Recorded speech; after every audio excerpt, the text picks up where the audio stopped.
Okay dear students, SSC 2025 সাধারণ গণিত এর ধারা 13.1 13.2 দুইটা অধ্যায় আছে, তাই না?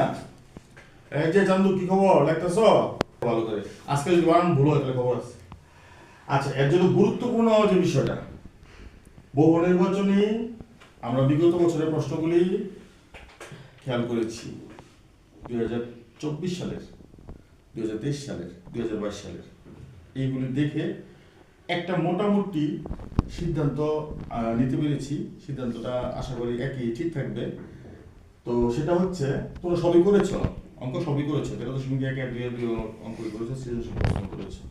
তবে সৃজনশীল প্রশ্ন না থাকার সম্ভাবনা আছে, সৃজনশীল প্রশ্ন থাকবে না, লক সূচকের থেকে থাকতে পারে, কিন্তু 3-4টা বহু নির্বাচনী প্রশ্ন থাকবেই, এটা নিশ্চিত।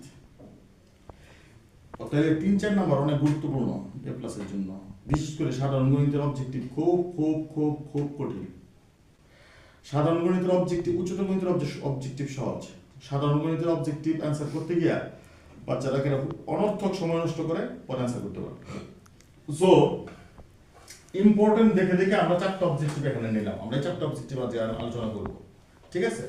প্রথম অবজেক্টিভ, এখানে 4টা লিখছি, 15 -15 +15 -15 প্লাস এর 100টি পদের যোগফল কত?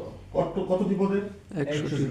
তাহলে আমাদের সমষ্টির সূত্র তো আমরা জানি, n/2 × 2a + n-1 × t। ওরে বাবা, বিরাট অঙ্ক হবে, তাই না? সাধারণ প্রথম পদ a আছে, সাধারণ অন্তর বের করতে হবে, 100টি পদের সমষ্টি বের করতে হবে। কয় মিনিটের সময় লাগবে? মিনিমাম 4 মিনিট লাগবে। তোমার কাছে কি এক প্রশ্নের জন্য 4 মিনিট বরাদ্দ? জাস্ট 1 মিনিট, এবং 1 মিনিটের থেকে কম সময় করতে হবে, কারণ তোমার জ্যামিতিক প্রশ্নগুলি 2 মিনিট 3 মিনিট লাগিয়ে যেতে পারে। তাই তুমি যদি এ প্লাস পাইতে চাও, তো এই সমস্ত প্রশ্ন আধা মিনিটের মধ্যে করতে হবে, সোজা কথা। এখানে একটা লক্ষণীয় বিষয়, এটা কেউ বলতে পারবে এটা অ্যান্সার কত হবে? আমি অপশন দেখি নেই, অ্যান্সার কত হবে বলতে পারবে? বইতে লিখছেন? না, বই ছাড়া লিখছি। তো বোর্ডে এরকম একটা প্রশ্ন বোর্ডে এসেছিল, ওইটা 5 দিয়েছিল, 5 - 5 এরকম ছিল। গতবার একটা বোর্ডে ছিল এরকম একটা প্রশ্ন। আচ্ছা, করলাম। এখন বলো তো, এটা কি তুমি বলতে পারবে কিনা? এটা বলতে পারবে? করলে না বুঝব। কইরা বলতে হবে। আচ্ছা, আমি যদি বলি এমনি বলা যাবে, খেয়াল করো। এখানে 2টা সংখ্যা যোগ করলে কত হয়? 30। শূন্য। একটা যোগের 15, একটা বিয়োগের 15, কাটাকাটি করলে শূন্য। আচ্ছা, 3টা যোগ করলে কত হয়? আবার 15 30। 3টা যোগ করলে 15 হবে। এই দুটো কাটাকাটি করতে শূন্যই হয়।